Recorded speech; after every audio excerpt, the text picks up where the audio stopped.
ठंड में देवरानी ऑफिस नहीं जाएगी। ठंडी हवा चल रही है, बहू तार पर कपड़े सुखा रही है। यहाँ ठंड के मारे शरीर बर्फ बनता जा रहा है और कोई है कि घर में मदद करने को तैयार नहीं। सुबह से शुरू होती हूँ तो रात में जाकर थमती हूँ। कभी कभी तो ऐसा लगता है कि इंसान नहीं बल्कि कोई गुड़िया हूँ जिसे चाबी लगाकर काम करने के लिए छोड़ दिया जाता है। वहीं दूसरी छत से, अरे निकिता कैसी हो तुम? परसों मैंने ग्रुप में डाला था ना कि हम कल सब मॉल चलेंगे, लेकिन तुम आई नहीं। पता है हम कितने देर से तुम्हारा इंतजार कर रहे थे। कल हमने बहुत एंजॉय किया, मॉल गए, शॉपिंग करी, खाया पिया और तो और मूवी भी देखी। मेरी किस्मत में नहीं है ये सब मौज मस्ती। मैं तो इस घर की नौकरानी हूँ, नौकरानी जो बिना तनख्वाह के काम करती है। अरे गर्मी में तो फिर भी मैं कुछ नहीं कहती, लेकिन इन लोगों से इतना नहीं होता कि सर्दी में थोड़ा हाथ बंटवा दे। अभी मोहल्ले भर लोगों के जितने कपड़े धोकर हटी हूँ मैं। अरे बेचारी, इस मामले में मैं तो सही हूँ। गिन चुनकर घर में मैं, मेरा पति और मेरी सास है। 2 घंटे में सारे काम खत्म कर लेती हूँ और दिन भर आराम करती हूँ। पड़ोसन आशा की बात सुनकर निकिता और चिढ़ जाती है और अब छत पर कपड़े सुखाकर निकिता जैसे ही खाली बाल्टी लेकर नीचे आती है तो हॉल में सब बैठकर मूंगफली खा रहे थे। भाभी आ गई आप? अभी तो रास्ते में हूँ, ट्रैफिक लगा हुआ है ना। अरे आ गई हूँ, दिख रहा है, फिर भी बेतुके के सवाल पूछ रही है। अच्छा भाभी सुनो ना, आज मेरा पनीर वाला पुलाव खाने का बड़ा मन कर रहा है, मेरे लिए बना दो ना। अगर पायल के लिए पनीर वाला पुलाव बनाओगी तो मेरे लिए खोया पनीर और साथ में बटर नान बना दो। हाँ, घर में सभी के पसंद का खाना बन ही रहा है तो भाई मेरे लिए भी सरसों का साग बना देना। बहू मैं तो ये सब तेल मसाले वाली चीज नहीं खाऊंगी। एक काम कर, मेरे लिए तू वो सादी खिचड़ी बना देना। मुंह में दांत नहीं, पेट में आंत नहीं, बस इस बुढ़िया की कमी रह गई थी बोलने की। कभी कभी तो मन करता है किसी दीवार से छिपकली पकड़ो और पीस कर सबके खाने में डाल दूं, एक बार में किस्सा खत्म सबका। निकिता मुस्कुराकर किचन में चली जाती है और गुस्से से बर्तन पटक पटक कर खाना बनाने लगती है। एक दिन इस खोया पनीर की तरह मैं भी खो जाऊंगी, जब जाकर इन लोगों की अकल ठिकाने आएगी। अरे बहू, बर्तन तोड़ना है तो बता दे, ऐसे पटक क्यों रही है? अरे नहीं माँ जी, वो तो बस हाथ से गिर गया था। निकिता जब से इस घर में बहू बनकर आई थी तब से लेकर आज तक बखूबी उसने अपनी सारी जिम्मेदारी निभा रही थी। लेकिन बीतते समय के साथ साथ जब निकिता को घर के कामों में किसी का भी साथ नहीं मिलता तो वो काफी चिड़चिड़ी हो जाती है। तो वहीं हर सर्दी में तो निकिता की हालत और भी ज्यादा खराब हो जाती है। चलो आखिरकार घर के सारे काम खत्म हुए, बर्तन भी धुल गए, अब जाकर आराम से सोऊंगी। 12 तो बज ही गए होंगे रात के, सुबह फिर 5 बजे उठना है। हाय रे मेरी किस्मत। रसोई की लाइट बंद कर निकिता अब अपने कमरे में जाने ही लगती है कि तभी निकिता की सास कलावती, हो गया बहू काम? चल अच्छा है, मैंने तेल निकाल कर रख दिया, जरा मेरे कमरे में आकर पैरों की मालिश कर दे, बड़े दर्द कर रहे हैं मेरे पैर परसों से।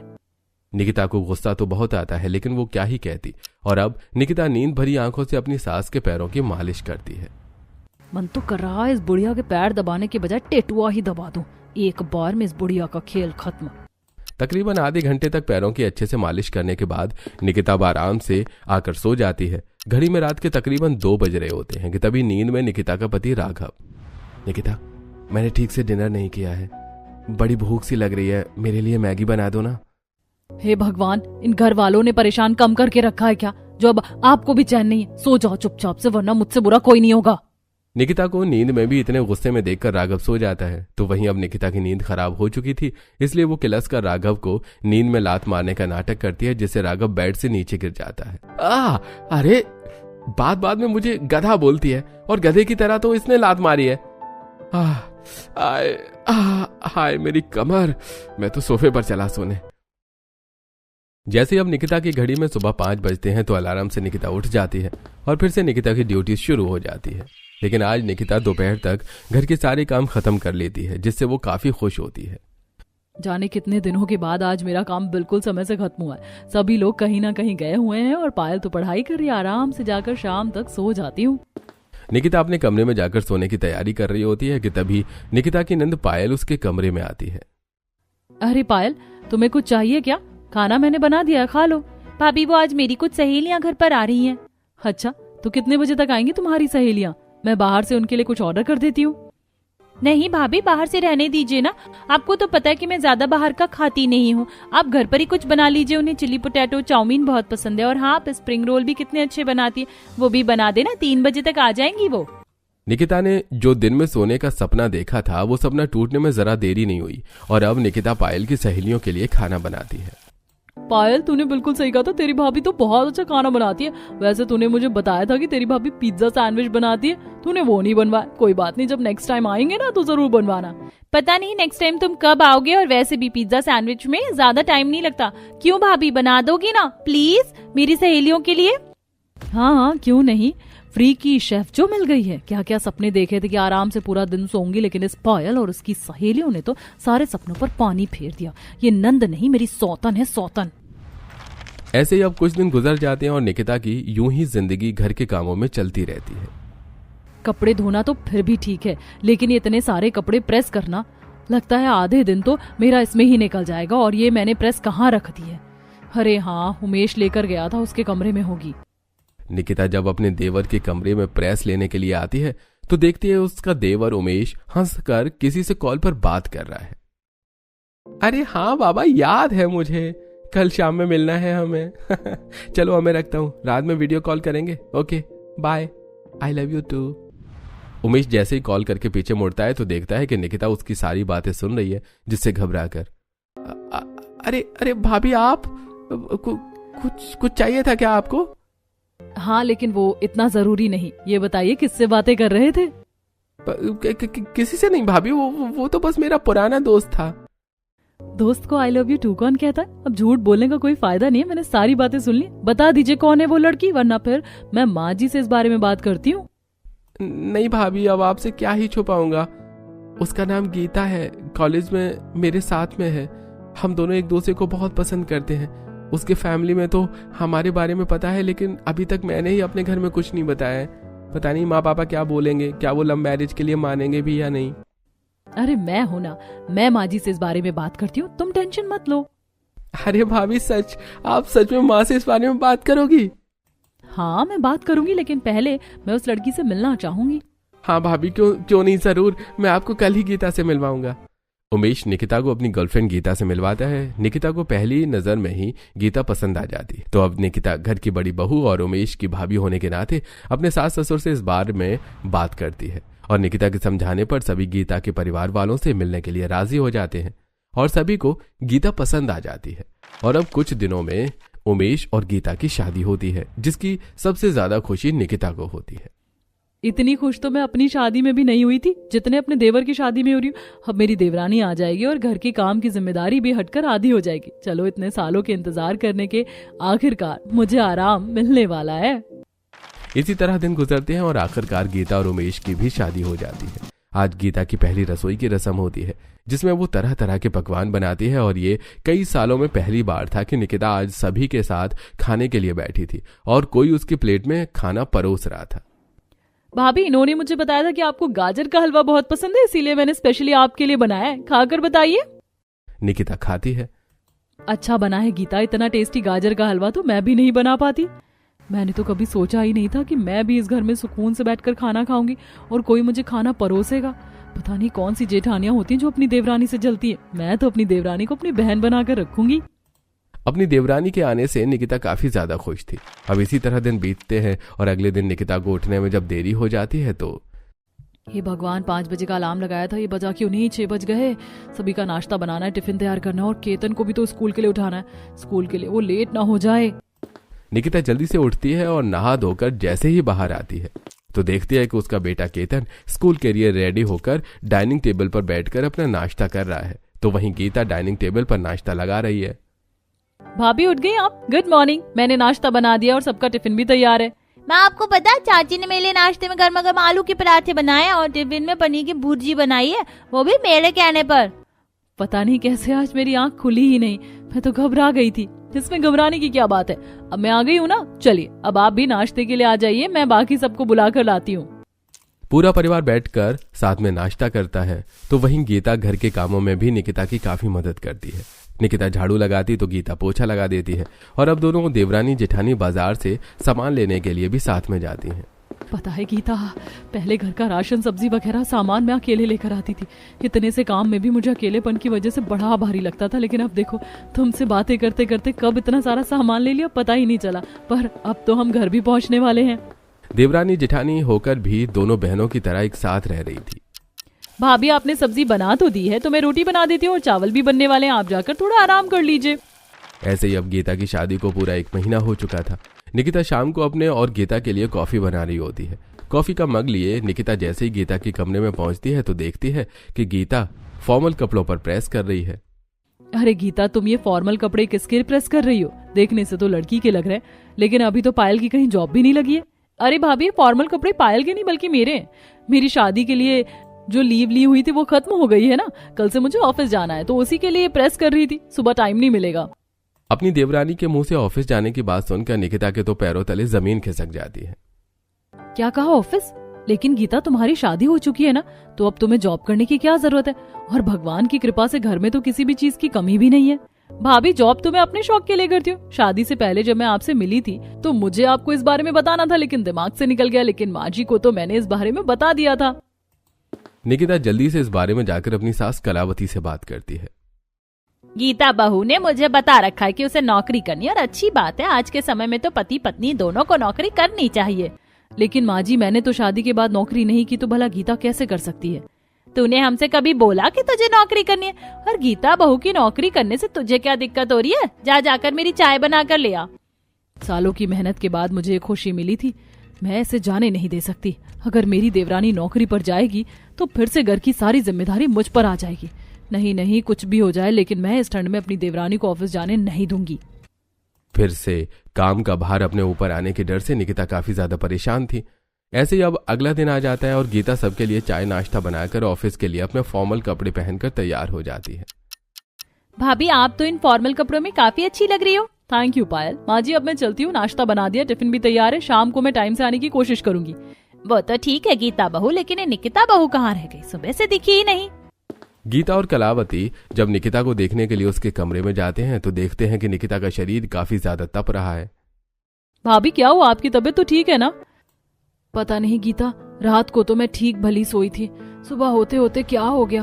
मैंने वहाँ थर्मामीटर रखा है, देखना बुखार तो नहीं है मुझे। हे भगवान भाभी, आपको तो 102 डिग्री बुखार है। मैं अभी डॉक्टर को बुलाती हूँ। अब क्या करूँ मैं बहू, तू भी नौकरी पर जा रही है और निकिता बहू की इतनी तबीयत खराब है, घर का काम कैसे होगा? गीता को मत बोलिए, उसे नौकरी पर जाने दीजिए, मैं थोड़ी देर में उठकर सारा काम कर दूंगी। नहीं नहीं भाभी, आपकी इतनी तबीयत खराब हो रही है, और भला माँ जी को मैं इस उम्र में काम करते हुए थोड़ी ना देख सकती हूँ। मैं अपने सर से बात करती हूँ, कुछ दिनों की और लीव ले लेती हूँ। गीता अपने सर से बात करती है और काफी रिक्वेस्ट करने के बाद गीता को कुछ दिनों के लिए और लीव मिल जाती है। और अब गीता अपने फॉर्मल कपड़े बदल साड़ी में आकर घर के कामों में लग जाती है। वहीं निकिता बिस्तर पर लेटी है और टेबल पर पानी का गिलास है। वैसे मानना पड़ेगा निकिता, तेरा प्लान तो धांसू था। बगल में प्याज रखकर शरीर को बिल्कुल गर्म कर लिया और इस गर्म पानी के ग्लास में थर्मामीटर डालकर उसका टेम्परेचर बढ़ा दिया। अब कुछ दिन की छुट्टी। निकिता बड़ी चालाकी से देवरानी को ठंड में नौकरी पर जाने से रोक देती है, लेकिन निकिता का ये खेल ज्यादा दिन चलने वाला नहीं था और आज 3 दिनों बाद फिर से गीता जॉब पर जाने के लिए तैयार हो जाती है। अब क्या करूं मैं? नाश्ता करने के बाद तो गीता जॉब के लिए निकल जाएगी। हे भगवान, निकिता कुछ सोच। निकिता, अपना दिमाग चला। गीता अपने दिमाग पर जोर देती है और एकदम से उसके दिमाग की बत्ती जलती है और अब गीता रोने का नाटक करते हुए बाहर आती है। आपको मेरी सहेली अलीशा याद है ना? आपको तो पता है कि वो अकेली रहती है और इस वक्त वो 4 मंथ्स प्रेग्नेंट है। अचानक उसकी तबीयत खराब हो गई, मुझे उससे मिलने के लिए जाना होगा। पता नहीं कैसे ससुराल वाले हैं जो बहू को ऐसी हालत में छोड़ दिया अकेले। बहू तू जा और कोई दिक्कत हो तो बता देना, हम भी आ जाएंगे। लेकिन अगर मैं चली जाऊंगी तो फिर घर कौन संभालेगा? गीता भी तो आज से नौकरी पर जा रही है। मैं जानती हूँ तेरे लिए मुश्किल है, लेकिन तू एक बार अपने ऑफिस वालों से बात कर और घर पर काम करने की कोशिश कर। सिर्फ 1 दिन की तो बात है। गीता के लिए काफी मुश्किल था, लेकिन अपनी जिम्मेदारियों को संभालते हुए समझते हुए गीता 1 दिन के लिए वर्क फ्रॉम होम ले लेती है।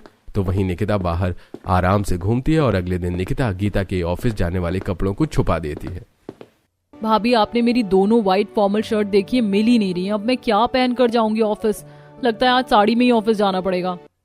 गीता काफी परेशान थी, लेकिन अब वो चाहकर भी कुछ नहीं कर सकती थी और अब गीता साड़ी पहनकर ही जब ऑफिस पहुंचती है तो तुम 2 साल से इस कंपनी में काम कर रही हो, तुम्हें यहाँ के रूल्स रेगुलेशन नहीं पता? यहाँ हर एम्प्लॉय फॉर्मल कपड़ों में ही आता है। यस मैम, मैं जानती हूँ, लेकिन एक इमरजेंसी थी इसीलिए आ गई थी। आई एम सॉरी, मैं कल से ध्यान रखूंगी। गीता को आज एचआर से काफी ज्यादा डांट पड़ती है। तो वहीं अब निकिता गीता के अलार्म में भी छेड़छाड़ कर देती है, जिससे गीता का अलार्म जहां 6 बजे बजना चाहिए था वो 8 बजे बजता है। अरे नहीं, मैंने तो 6 बजे का अलार्म लगाया था, ये 8 कैसे बज गए? अब क्या करूं मैं? निकिता हर वो काम करती जिससे गीता को ऑफिस जाने में परेशानी होती। गीता अब जल्दी से उठती है और नहा धोकर ऑफिस के लिए निकल जाती है। लेट होने की वजह से गीता को आज फिर से काफी ज्यादा डांट पड़ती है। तो वहीं निकिता, देवरानी जी, ये तो अभी बस शुरुआत है। इस ठंड में तो मैं आपको किसी भी हालत में ऑफिस जाने नहीं दूंगी। अब आप देखना कैसे आपके ऑफिस वाले आपको खुद ही निकाल देते हैं। अपनी देवरानी को ऑफिस जाने से रोकने के लिए अब निकिता अपने बेटे केतन का भी इस्तेमाल करती है। लेकिन माँ हमेशा तो होमवर्क आप ही करवाती हो ना, और अभी मैंने देखा था चाची कुछ काम कर रही हैं। बेटा, मैंने कहा ना कि तुम चाची के पास जाओ और उनसे ही अपना होमवर्क करवाने के लिए बोलो, और उन्हें मत बोलना कि मैंने कहा है, फिर मैं तुम्हें चॉकलेट दूंगी। चॉकलेट के लालच में आकर केतन जाकर अब गीता को होमवर्क करवाने के लिए परेशान करने लगता है। केतन बेटा, मैं अभी ऑफिस का बहुत इंपॉर्टेंट प्रेजेंटेशन कर रही हूँ, तुम आज भाभी के साथ ही होमवर्क कर लो। नहीं चाची, माँ अभी काम कर रही है और आप अच्छा होमवर्क करवाती हो, आप भी करवाओगी मेरा होमवर्क। केतन के बार बार जिद करने पर अब गीता को अपना प्रेजेंटेशन छोड़कर उसका होमवर्क करवाना पड़ता है। और जब अगले दिन गीता की प्रेजेंटेशन पूरी नहीं होती तो, देखे गीता, शादी से पहले तुम कितनी अच्छी एम्प्लॉय थी, 2 बार तुम्हें बेस्ट एम्प्लॉय का अवार्ड भी मिल गया है। और अब देखो, कभी ऑफिस लेट आती हो, कभी फॉर्मल कपड़े नहीं पहनती हो, और आज प्रेजेंटेशन को भी तुमने पूरा नहीं किया। और ऊपर से जितनी प्रेजेंटेशन बनाई है उसमें कितनी गलतियां हैं। गीता, अगर ऐसे ही रहा तो आई थिंक हमें तुम्हें निकालना होगा। अपने मैनेजर की बात सुनकर गीता काफी ज्यादा परेशान हो जाती है और परेशान घर आती है। तो वहीं निकिता गीता को इस तरह से परेशान देखकर काफी खुश होती है। ऐसे कुछ दिन और गुजर जाते हैं और आज घर पर कुछ मेहमान आए होते हैं। अरे गीता, कब तक कमरे में ही लैपटॉप लेकर बैठी रहोगी? घर में इतने सारे मेहमान आए हैं, बाहर आ जाओ। भाभी, ऑफिस का बहुत सारा काम है। अरे तो मैं अकेले सब कुछ कैसे बनाऊंगी? थोड़ी देर की बात है, खाना बनाकर चली जाना तुम अंदर। गीता अब ना चाहते हुए भी निकिता के साथ रसोई में जाती है और सभी मेहमानों के लिए खाना बनाकर उन्हें परोसने लगती है। वैसे मैंने सुना है कि गीता बहू खीर बहुत बढ़िया बनाती है। बहू, तुमने हमारे लिए खीर नहीं बनाई? वैसे खीर बनने में समय भी कितना ही लगता है। गीता, खाना खाने के बाद सबके लिए खीर बना देना। मेहमानों की वजह से गीता टाइम से अपना ऑफिस का काम पूरा नहीं कर पाती, जिससे अगले दिन फिर डांट पड़ती है। तो वहीं निकिता भी गीता को हमेशा घर के कामों में उलझाए रखती, छत पर लड्डू बनाते हुए। अरे गीता, आओ तुम भी हमारे साथ लड्डू बनवाओ, थोड़ी मदद हो जाएगी।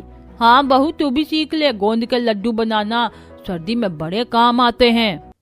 घर के साथ साथ निकिता अब कॉल करके गीता को ऑफिस में भी परेशान करना शुरू कर देती है। अरे गीता, जब से तुमने रसोई संभाली है कोई सामान अपनी जगह मिलता ही नहीं है। फ्राई पैन कहाँ रखा है तुमने? भाभी, ये आप तीसरी बार मुझे कॉल कर रही हैं। फ्राई पैन सामने वाली शेल्फ में ही रखा है, देख लीजिए ना। गीता, तुम सब जानती हो ना कि ऑफिस टाइम में फोन चलाना मना है और तुम यहाँ बातें कर रही हो। लगता है ये गीता की एचआर है। अच्छा हुआ मैंने सही वक्त पर कॉल किया, अब तो इसे खूब डांट पड़ेगी। ऐसे ही कुछ समय गुजर जाता है। गीता अब धीरे धीरे काफी ज्यादा फ्रस्ट्रेट हो चुकी थी। एक तो ये घर का काम खत्म नहीं हो रहा और ऊपर से ये मेल आने बंद नहीं हो रहे। गीता गुस्से में लैपटॉप बंद करके कमरे में रख देती है और थोड़ी देर बाद गीता इधर उधर अपने लैपटॉप ढूंढने लगती है। अरे गीता बहू, क्या ढूंढ रही है तू? माँ जी, मैंने लैपटॉप रखा था अपना, यहाँ मिल ही नहीं रहा है। अरे तो तुम्हारा लैपटॉप यहाँ हॉल में क्या करेगा? जाकर कमरे में देखो ना। गीता कमरे में जाती है तो देखती है कि उसका लैपटॉप बेड पर ही रखा है। तो वहीं अब ऐसे ही 1-2 दिन गुजर जाते हैं। सभी हॉल में बैठे होते हैं कि तभी निकिता बाहर से सब्जी लेकर आती है। निकिता के एक हाथ में सब्जी का थैला तो दूसरे हाथ में पट्टी बंधी होती है। अरे निकिता बहू, ये तेरे हाथ को क्या हुआ? पापा जी, वो आते हुए एक बाइक वाले ने मुझे टक्कर मार दी थी, इससे हाथ में चोट आ गई। हे भगवान, निकिता बहू तुझे तो फिर बहुत दर्द हो रहा होगा। और गीता बहू, तू यहाँ क्या बैग लेकर खड़ी है? जाकर इसे अंदर रखो, निकिता बहू को कमरे में ले जा। लेकिन माँ जी, मेरी ट्रेन है ना, अभी आपको बताया था ना मैंने कि आज मुझे ऑफिस मीटिंग के लिए शहर से बाहर जाना है। अरे बाहर में गई ऐसी मीटिंग, यहाँ बहू को चोट लग गई और तुझे मीटिंग की पड़ी है, मना कर दो ऑफिस वालों को। गीता अब काफी ज्यादा फ्रस्ट्रेट हो चुकी थी और उसे ऑफिस से कई बार वार्निंग भी मिल जाती है। कभी कभी तो गीता आई कार्ड ले जाने के बजाय केतन का आई कार्ड ले जाती थी। ऐसे ही समय गुजरता है। गीता नहाने गई होती है तो वहीं निकिता किसी काम से उसके कमरे में आती है और जब निकिता की नजर गीता के फोन पर जाती है तो लगता है भगवान भी मेरे साथ है। अभी इसके मैनेजर का नंबर ढूंढती हूँ। निकिता मैनेजर का नंबर ढूंढती है और उसे जॉब छोड़ने के लिए मैसेज कर देती है और डिलीट कर देती है। उसके बाद गीता जब बाहर आकर अपना फोन देखती है तो उसे पता चलता है कि उसके मैनेजर ने उसका रिजाइन एक्सेप्ट कर लिया है। ये देखकर गीता अपने मैनेजर को कॉल करती है। अरे तुमने खुद ही मुझे मैसेज किया है, चेक कर लो। और जिस तरीके से तुमने मुझे मैसेज किया है ना, अब तो मैं तुम्हें दोबारा रखूंगा भी नहीं।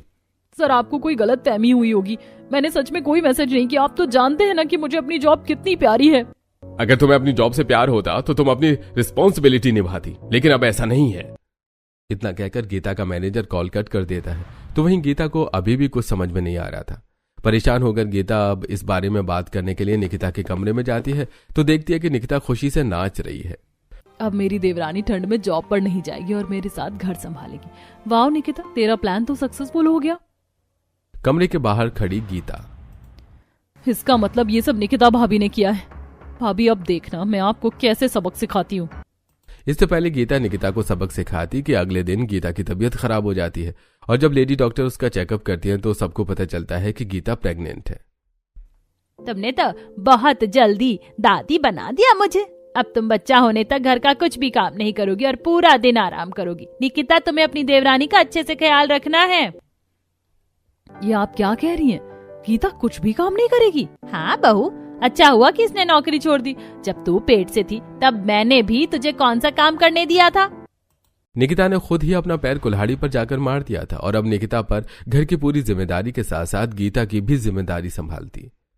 निकिता बहू, गीता बहू का बादाम का हलवा खाने का मन कर रहा है तो जाकर हलवा बनाकर लिया और उसमें भर भर के घी डालना। जी माँ जी। घर के काम करने के साथ साथ अब निकिता हर थोड़ी थोड़ी देर में गीता की सेवा करने में भी लगी रहती। माँ जी, मेरा आज मटर पनीर खाने का बड़ा मन कर रहा है और साथ में पुलाव भी। भाभी आप तो इतना बढ़िया मटर पनीर और पुलाव बनाती हो, बना दो ना। गीता, मैंने अभी घर का ढेर सारा काम किया है और थोड़ा ठंडा पानी में कपड़े भी धोए हैं, मैं कल बना दूंगी तुम्हारे लिए। जब गीता बहू का आज मन कर रहा है तो कल बनाने का क्या फायदा? जब तू पेट से थी तो मैं तेरे एक कहने पर चीज बना देती थी। घर के काम से ज्यादा तो अब निकिता गीता की सेवा से परेशान हो चुकी थी। भाभी थोड़ा नीचे से पैर दबाइए ना और हीटर भी चला दीजिए। ये भगवान, ये क्या कर दिया मैंने। कम से कम जब ये पहले नौकरी पर जाती थी तो घर का थोड़ा बहुत काम तो कर देती थी। दिन तो दिन आधी रात में भी निकिता को उठकर गीता के लिए खाने पीने की चीज बनानी पड़ती, जिससे अब निकिता काफी परेशान हो चुकी थी। मुझे तो लगता है कि मुझे कभी आराम ही नहीं मिल सकता। लगता शादी करके ही मैंने गलती करी। सोचा था देवरानी आएगी तो मेरी कितनी मदद हो जाएगी, लेकिन यहाँ तो मुझे उल्टा उसी की सेवा करनी पड़ रही है। सब आते हुए बहू, ये जो भी हो रहा है ना उसकी वजह तू ही है। तेरी गलती का ही फल भुगत रही है तू। माँ जी, गीता आप दोनों यहाँ? हाँ भाभी। माँ जी, मेरे ख्याल से अब भाभी को शायद अपनी गलती का एहसास हो ही गया है। भाभी, मुझे पता चल गया था कि आपने ही मेरे मैनेजर को मैसेज करके मुझे नौकरी से निकलवाया और इतने दिनों से मैं जो परेशान हो रही थी उसकी वजह भी आप ही थी, ताकि मैं ठंड में नौकरी पर ना जाऊं और आपकी घर के कामों में मदद करवाऊं। भाभी, अगर ऐसी बात है तो आप मुझे पहले ही बोल देती तो मैं और काम करके चली जाती और आकर भी काम करती, लेकिन आपने मेरे साथ सही नहीं किया। दरअसल मैं प्रेग्नेंट नहीं हूँ। उस दिन मैंने माँ जी को सारी बात बता दी और माँ जी के कहने पर ही मैंने प्रेगनेंसी का नाटक किया ताकि आपको आपकी गलती का एहसास हो सके। तुम मुझे जितना गलत समझ रही हो ना, मैं इतना गलत नहीं हूँ। मैं जिस दिन से घर में बहू बनकर कदम रखी हूँ ना, घर के सारी जिम्मेदारी निभाई है। सोचा था समय बिताने के साथ साथ सभी लोग मेरी मदद करेंगे, लेकिन सबने मेरी मदद करना छोड़ दिया। अकेले कब तक मैं घर संभालती। जब तुम यहाँ आई तो मुझे लगा अब मुझे थोड़ा आराम करने को मिलेगा, लेकिन जब मुझे पता चला कि तुम नौकरी पर जाओगी तो मैं परेशान हो गई थी। मुझे पता है जो मैंने किया वो सही नहीं था, लेकिन इसे करने का मेरा मकसद इतना भी गलत नहीं था जितना तुम सोच रही हो। निकिता रो रोकर अपनी हालत अपनी सास और देवरानी को बताती है तो उन्हें भी निकिता के लिए काफी ज्यादा बुरा लगता है। बहू, गलती हमारी भी है। हमें तुझ पर सारी चीज नहीं छोड़नी चाहिए थी, पर तुझ पर पूरी तरह से निर्भर हो गए थे। लेकिन अब मैं घर में सबको कह दूंगी कि सब अपने छोटे मोटे काम खुद कर लेंगे। अब तू परेशान मत हो। गीता, मुझे माफ कर देना। गलती तो हर किसी से होती है ना। तुम कहो तो मैं तुम्हारे मैनेजर से बात करती हूँ, तुम वापस नौकरी पर चली जाओ। गीता निकिता को माफ कर देती है और अब दूसरी कंपनी में इंटरव्यू देने के लिए गीता वर्क फ्रॉम होम लेकर घर से ही काम करना शुरू कर देती है, जिससे वो ऑफिस के काम के साथ साथ अब वो जेठानी की भी काफी मदद करवाती है। तो अब वहीं निकिता पर भी घर की जिम्मेदारी का ज्यादा भार नहीं होता।